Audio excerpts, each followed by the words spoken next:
the only data structure that we use so far is what we call as a list structure. So what is a list structure or an array? So sequence. Yeah, so the data will be stored in sequential order, right? So if you look at the data structures, there are many different data structures that we have in C#. Now, we are going to talk about in general what are the different data structures and the implementation of each one of them in C#, right? So the reason why I need to talk about that in general concept is because in your assessment next week, they're going to talk about just your generic type. So these are all the different types like linked list, queue, stack, and so on. And then they're going to ask you to put the description. So try to match that with the description on the right-hand side. So we need to understand the generic information about each of the data structure. Then after that, of course, we need to relate that back to C#. So how do we use these data structures in C#?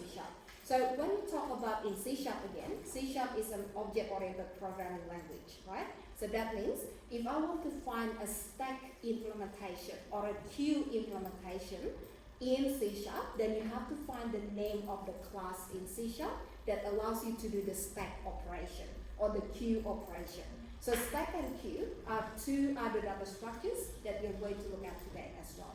Now, so have a look on the screen here. So when we talk about the general concept of data structures, we are going back again to the student workbook.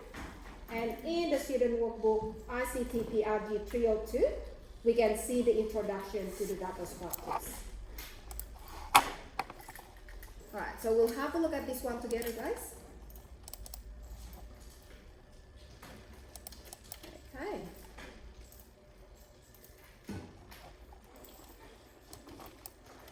Data structures, just to make it easier to find. There we go. Alright, so if you have a look at the topic here with me, so we are working with the data structures in general, right? Now, have a look at the first one.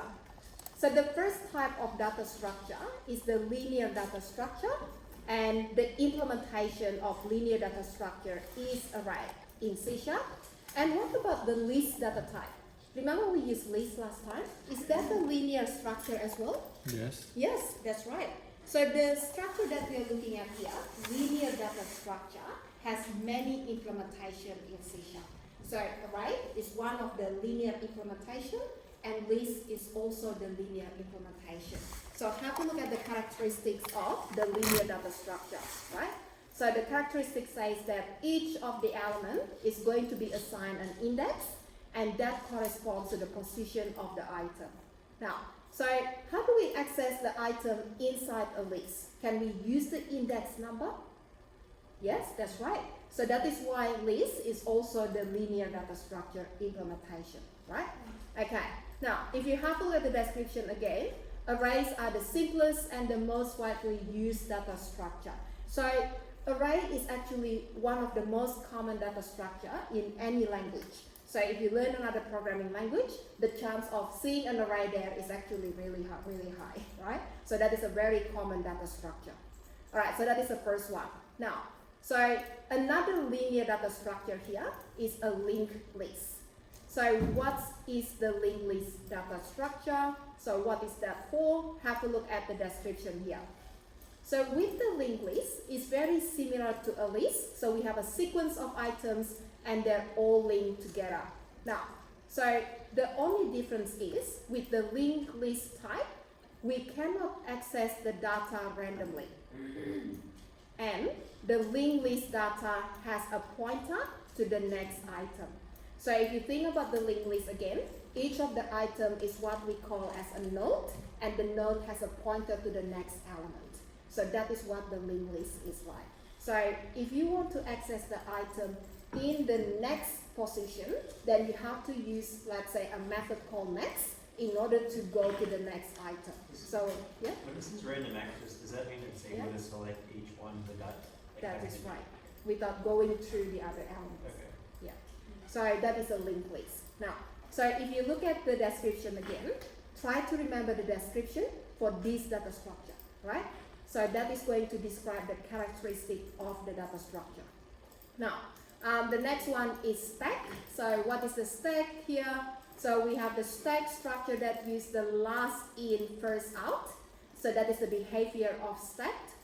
And we have a few operations that we can use with stack as well. So we can add new item and we can remove an item from the stacked. Now, so if you look at the behavior of stacked, stack is a last in, first out operation.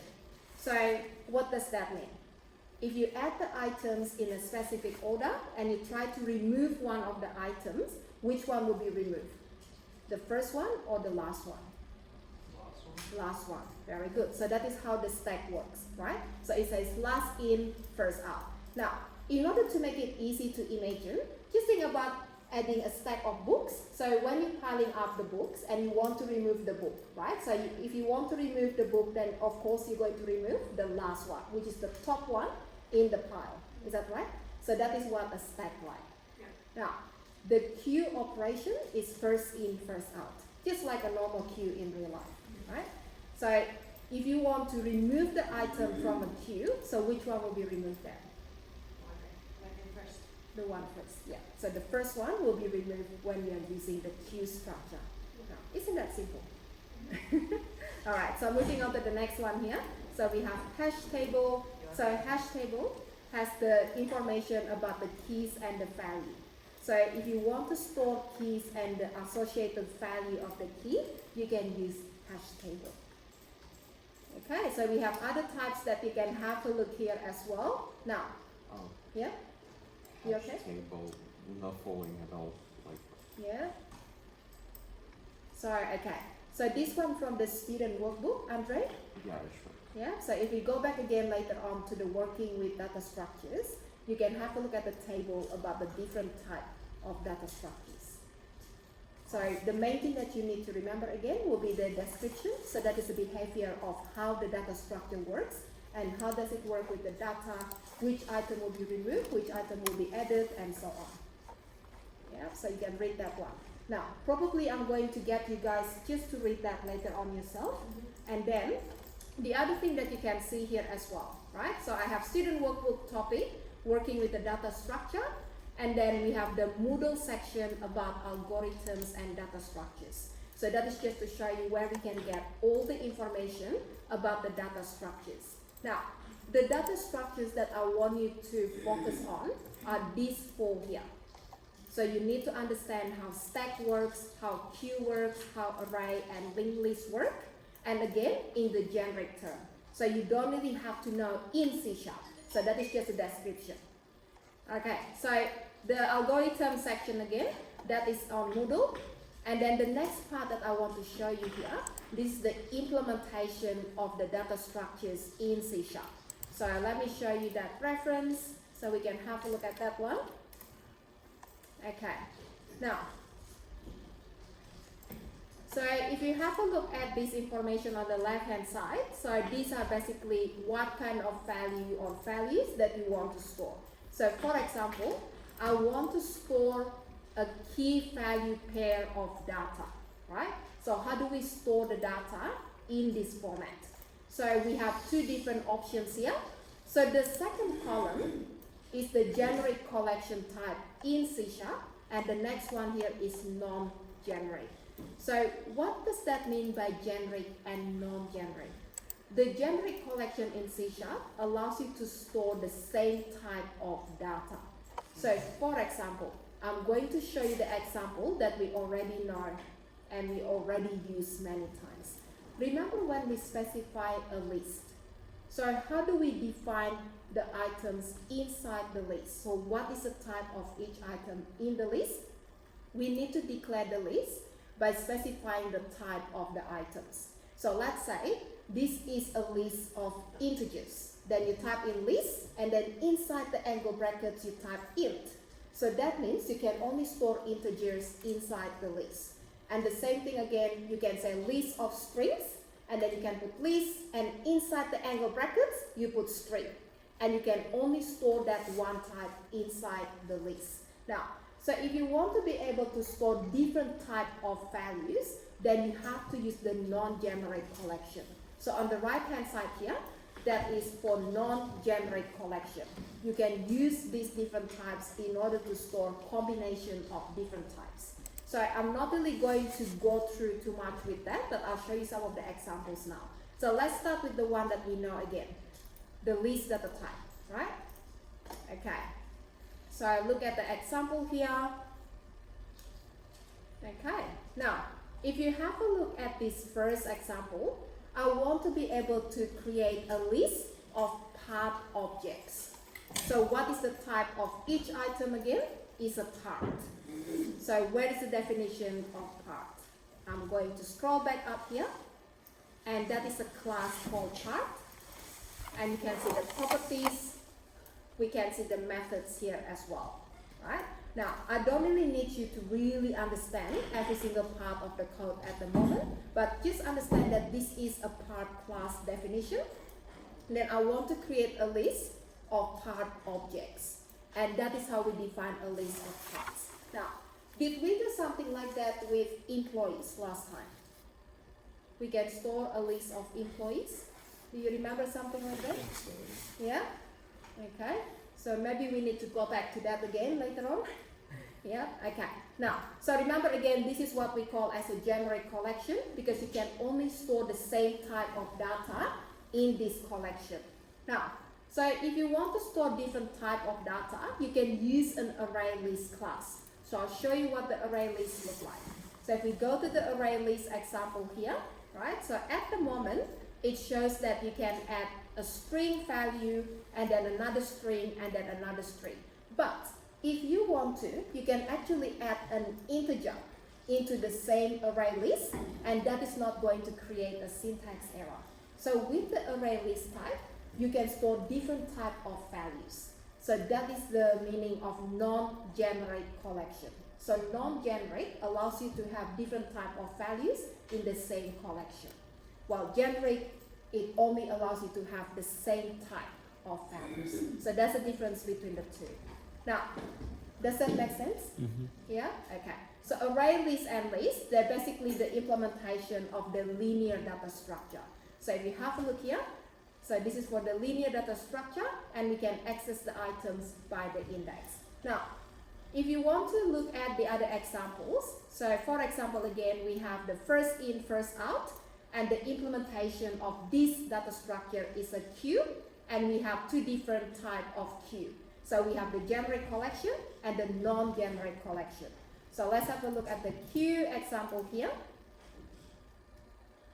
Okay, so we can create a queue of string values, so that is the generic type. And then we can use the method called enqueue in order to add the items into the queue collection. So that is the example. So enqueue is to add the item, and then dequeue is to remove the item. So which item will be removed, do you think? The first one. The first one, very good. So remember again, this is the queue data structure. So first in, first out. Very good. So if you remove the item using the dequeue method, then it's going to remove the first one, right? So first in, first out. Now, I'm going to show you the next one, which is the last in, first out. So that is the stack class, and this is again the generic collection. So with the stack class, have a look at the example here. So I can create a stack of string values, and these are the stack of string values that I added into the collection. So we are using the push method in order to add one string at a time, and then what I want to do is to remove one item from this stack. So in order to remove the item, there is a method called pop. So which one will be removed this time? 5. First one. Five. I mean, like the last one. The last one, very good. And the first one being Yeah. the. So the last one that is added here, right? Excellent. So the value 5 will be removed when you're using stack. Okay, so that is just an example again. Then, if you go back again to the list of this, you can see the linked list. And with the linked list, you can use a method to go to the next node and then the previous node and so on. Now, I'm not really going to read every single thing here because collection actually is huge. we have so many classes that we can use in C# in order to maintain the data in a certain way, right? Now, let's have a look again at the main things that we have to remember. Stacked. So you need to understand about the behavior of the stacked data structure, and then the queue structure and array, and then after that, linked list as well. Now, we get to the second half of the semester already, and that basically means that you have a good foundation in C# already at this time. So what I want you to start working on from now on is not only just going to follow along my example, but I want you to start trying to explore things yourself. So when you look at a topic like this that says collection or data structures, right? And then you look at the references, then the next thing that I want you to do yourself to actually create the application to play with those interesting topics. So what does that mean? You try to use a stack data structure in C#. So you can always start by copying the code from MSDN and then try to modify that and then try to look at other documentation that will tell you how to work with that specific data structure. So the same thing for the other data structures again. So queue, array, and linked list, right? So have a look at the documentation and see how we can store the information into that certain way using those data structures. Now, so that is going to be something that I'm going to challenge everyone to do today in class. So feel free to start working on even a small project. So we can create an application that has some information stored in the real life scenario. And then you can explain to me why you are using that specific data structure, and then why do you think is the most efficient way of storing the data and accessing the data, right? So that is something that I'm going to challenge you to do later on. Now, so are we okay with this? Yeah? Okay. Now, remember again for the assessment next week, that's not really about coding, right? So it's more about the concepts. So you need to understand the concept. All right, so testing, have we done some testing in other classes, different type of tests? Only user testing, Only, yeah? Okay, good. So which subject is that? non-subject. Mine, and that's it? You haven't done testing in other subjects? No. Mobile app? No? I don't think so, have we? Mobile apps. Maybe like the theory of it? Maybe. Okay. All right. So remember again, if you have a look at this, the student workbook topic here, you can search up for testing, and then I'm going to show you the topic for testing. What was it? No. All right. So let's have a look at testing now. The first thing that you see here is about the different type of tests. Now, the interesting part about the testing topic in your student workbook, it doesn't have a lot of information about testing, right? So let me just run this through quickly, and then I'll show you which part you can get the extra information from. So we have the different type of testing that is not really explained here, but you need to read the extra resources in order to look at the different type of testing. And then we have some information about planning, running the test, and that's what we did in the project. So remember when we create the test plan table, and then we create the test cases, so each one has a test data, the expected outcome, and we also included a screenshot that shows how to perform the test, right? So that is how you plan and run the test. Now, the test data that you use in your project are different type of data. So usually when you come up with the test data, we need to make sure that you test for missing data first. So what if the input is missing? So what should happen in the program? So what is the expected outcome in that case? And then you need to make sure you include the valid data as well. So again, in your login application, you need to test for a valid login, right? And then you also need to test for invalid data. So let's say if the password is incorrect, then in the login application, what should happen? So that is going to be stated in your test plan document. Now, in some cases, you might have a specific formatting requirement as well. So maybe, let's say, the username has to have a dot in the middle. So in that case, you have to check for incorrect format. And then last thing that we have here, and I think we talk about this all the time, the boundary conditions. So what is the boundary that we have, lower boundary, upper boundary of the data, right? So if your application is about positive and negative number, then of course we need to test for the biggest value, in a certain range. So let's say what is the biggest value in the negative number that you want to test, right? So you can say -1 in the integer type. And then what is the value at the boundary?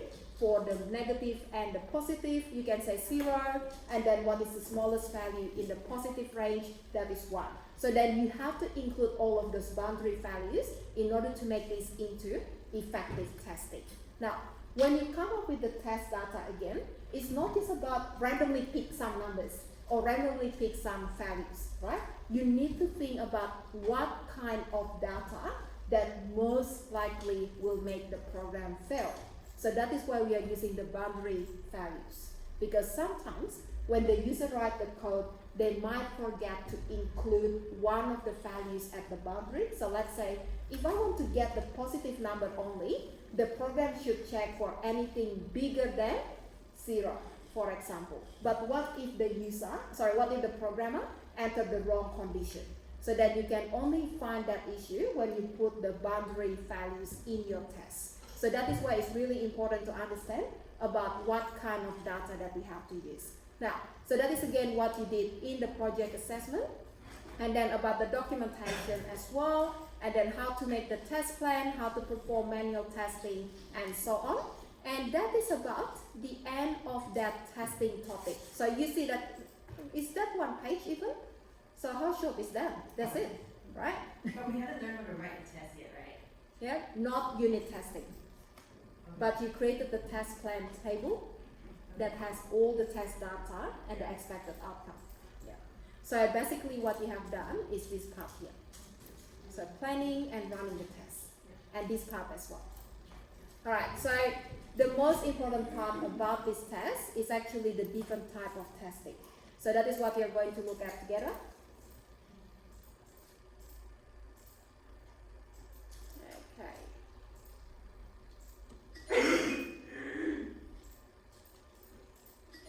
Okay, now, so you can have a look at the different type of testing here.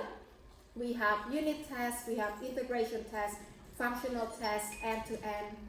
What is that noise? Or is that yours? Is that reminding you of something? Smoke testing, that's the only one I haven't heard of. Yeah? Oh, you haven't heard of smoke testing? Yeah? Okay. This smoke testing is actually really interesting. I'll give you one example because we did this when I was teaching software development diploma, and this is before we upgraded to the new version. So we focus a lot on testing. So with the smoke testing, you basically just try to put a little bit of load into your application. So that means you're not going to try to make 1,000 requests every second. You just put the, let's say, the normal load or the minimal load, and to see the performance of your application. So you want to smoke that to see what happens if you put a minimal load into the application. Is that going to break or is not going to break? And then after that, you're going to move to the load testing. So load testing, and when you put the heavy load into your application. So imagine that you put 10,000 requests in 1 second, and you want to see how your application performs when you have heavy load in the application. Yeah? So that is basically what the testing is about. Okay, so let's have a look at the first one here. Unit test is a low-level test and is close to the source of the application. Now, so with unit test, you're going to test the lowest or the smallest part of your application. The smallest part of your application in object-oriented programming is the method. So for every single unit test, you're testing the method of your class, of your application. Now, remember how we always start with creating the methods, creating the classes, and then the methods in the class? Yeah. Remember that? Yeah? Okay. Now, how do we define a method? How do we declare a method?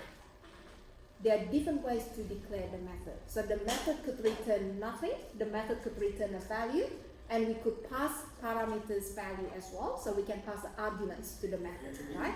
So in order to make it easy to unit test your method should have some inputs and it should return a value as well. And that is the reason why later on I'm going to talk about a good design in method as well. Because sometimes you create the method just because you want to do it that way, right? But then at the same time, you need to think whether we can use this design in order to make it easy to test your method. So later on we are going to go back to the unit test again, and we are going to do that in C#. Now, remember again, with the unit test, it's testing the smallest part of your application, which is the method. So you're checking the implementation of each of the method, and you're going to see if the method works correctly. So that is the unit test. Now, the integration test is basically combining different modules or services in order to see if your application works together with other modules. So this is usually when you have, let's say, a database or any other external service that needs to work together with your code. So that is the integration test. So for example, again, you might have a data-driven application where the data is stored in a database on the cloud, right? So you're going to perform integration tests in order to check if the data from that cloud database can be retrieved successfully, or it can be saved successfully to that database. So that is the integration test. Now, I think the functional test is something that you probably have already heard about. Functional test, have you heard of that one? Isn't it just to see whether the application works according to what it's supposed to do? Yeah, that's right. So when we talk about what it's supposed to do, we are talking about the business requirements, about the features. Yeah, that's it. That's basically what it is. So you can have a look here. So the functional tests focus on the business requirements of the application. So if you talk about the login application again, so there are different functional tests that we can perform, right? So login, that is one of the features.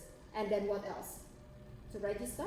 Yeah. So register with the, let's say, your custom password, or register with the generated password, and so on, right? So each one is a functional test. Then, end-to-end testing. So what is this end-to-end testing?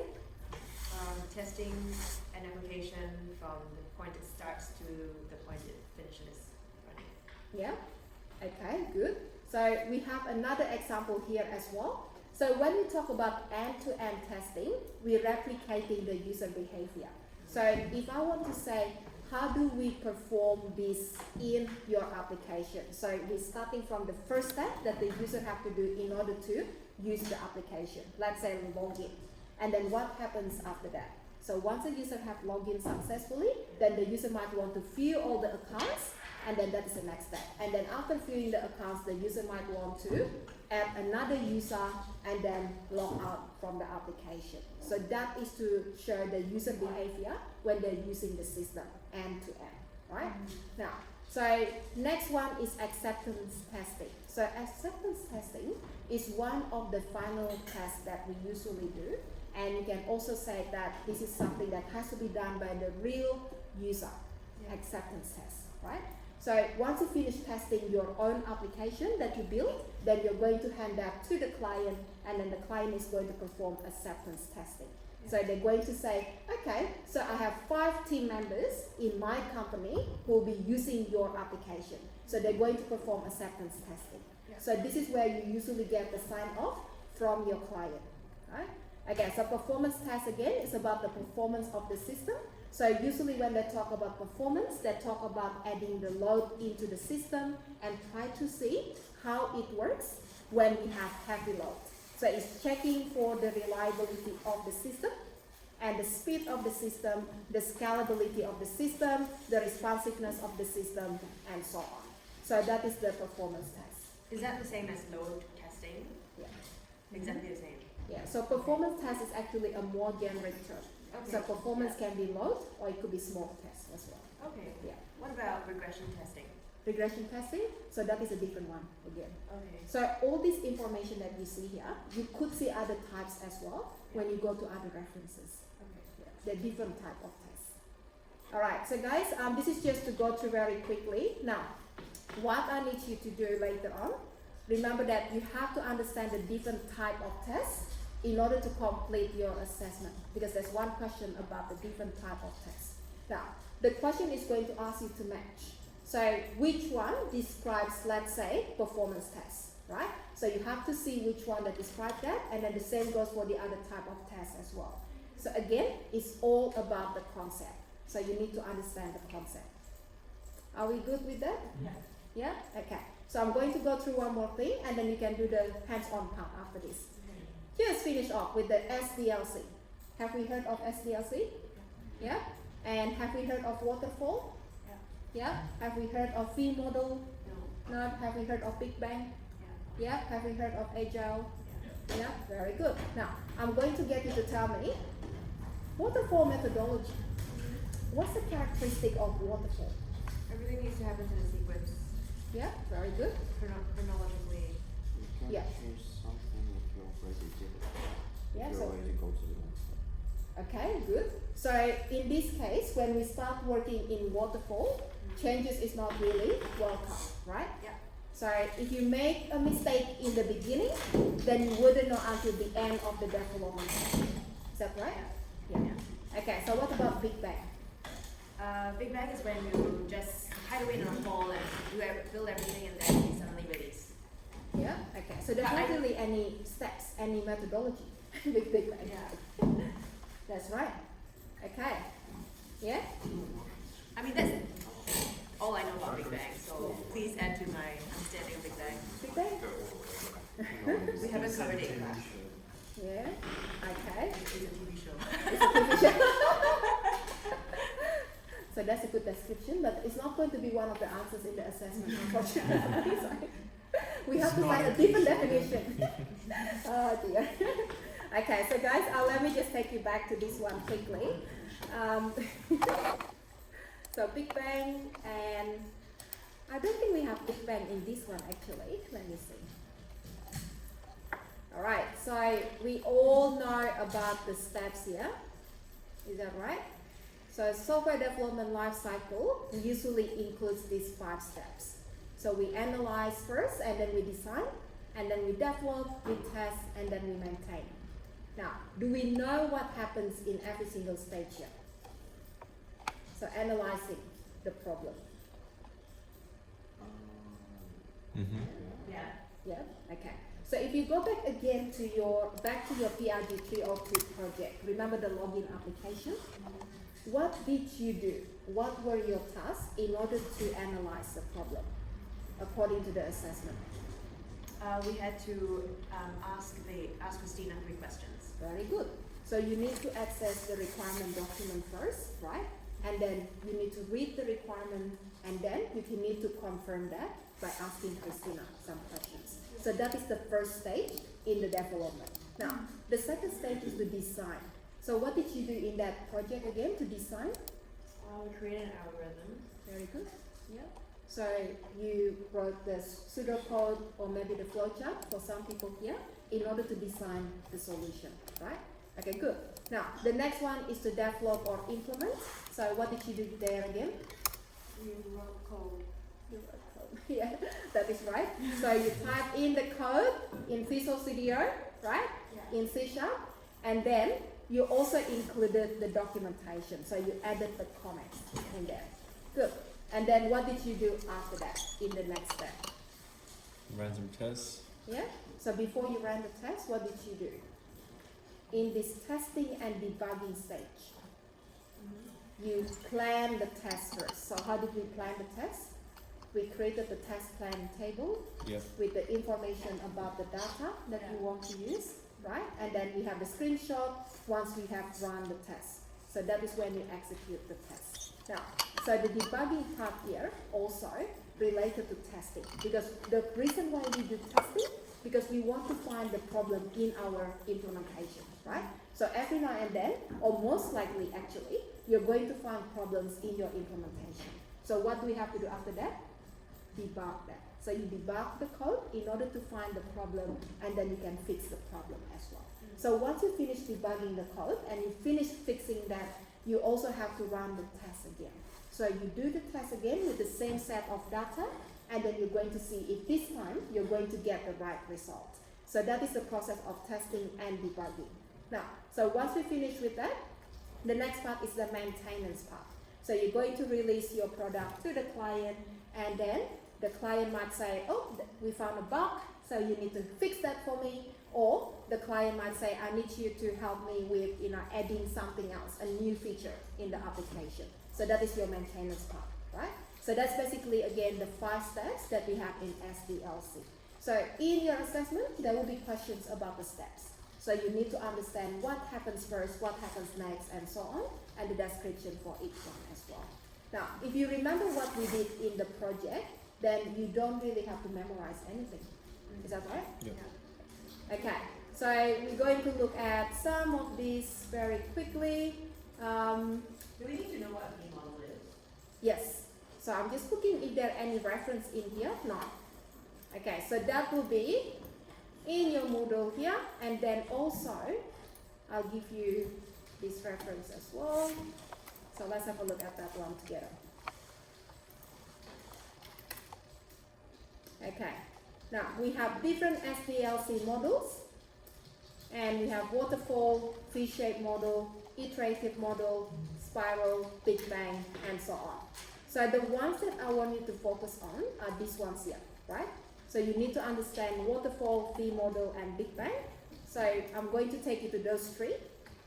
Waterfall, I think that is the one that we know really well. Yeah, okay. And we are not going to read that. And then the V-shaped model. So the V-shaped model is also known as a verification and validation model. So the reason why it's called as verification and validation, because this model includes testing in every single stage of the development. So when you look at the V-shaped model, I'll show you what the diagram looks like. It actually looks like a V, and that is why it's called the V-shaped model. So this is what the V-shaped model looks like. Okay, have a look at this one. So on the left-hand side, can you see the different steps in the software development lifecycle? So we have the analysis part, and then the design, and then there might be other design step here, and then the coding, right?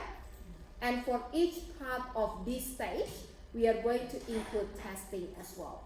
So let's say with the module design, we are going to perform unit tests in order to check the correctness of the module implementation.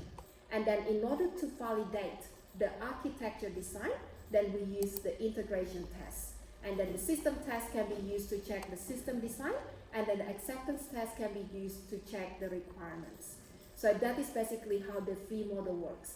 Now, some of the fee model has slightly different steps, so I'm going to show you another one here, but they're actually very, very similar. So you can see another one that looks like this, but again, the testing part is what makes the fee model to be different from your normal waterfall, right?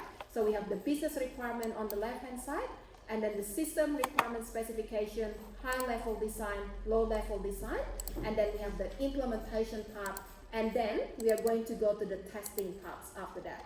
So we have unit tests to develop to test the low-level design, and then the component test for that, and so on. Now, that is what fee model looks like visually. So if someone asks you, what is fee model methodology, right? So how do you describe that in your own words? It is where you have a test for every stage of the development. Yeah, very good. So that's it. That's basically the fee model methodology, right? Okay. So on the left-hand side here, it looks very much like a waterfall, basically, right? So you can say it's an extended waterfall with a lot of testing, basically. All right, so what about the other one that we need to look at? Big Bang. Have a look at the Big Bang here. So what is Big Bang? What is that one?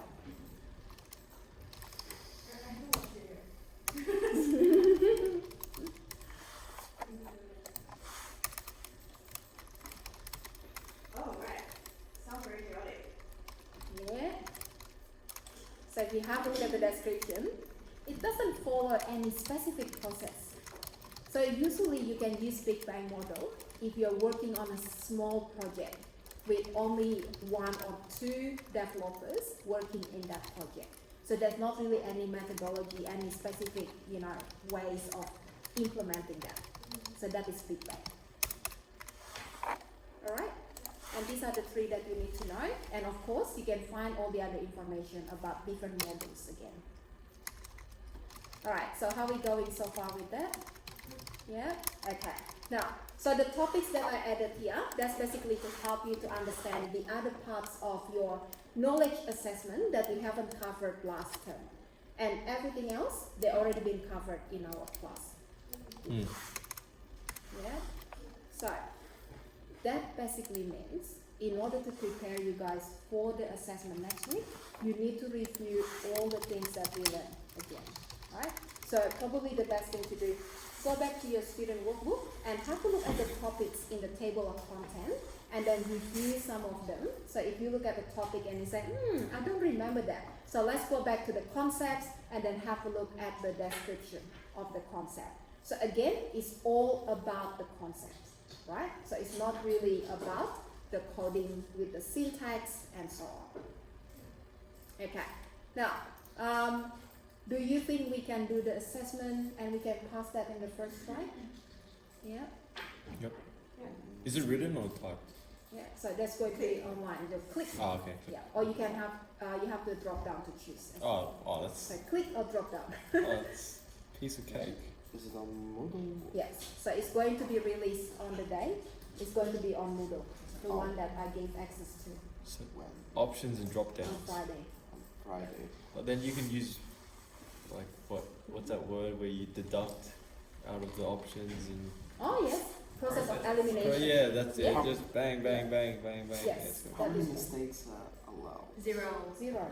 Oh, that's fun though. Yeah, so process of elimination is a very good technique. But we have lots of attempts. We have 3 attempts. So you only do the first attempt in class Okay. and then see how you go. Yeah. And I'm going to see how many questions you got wrong.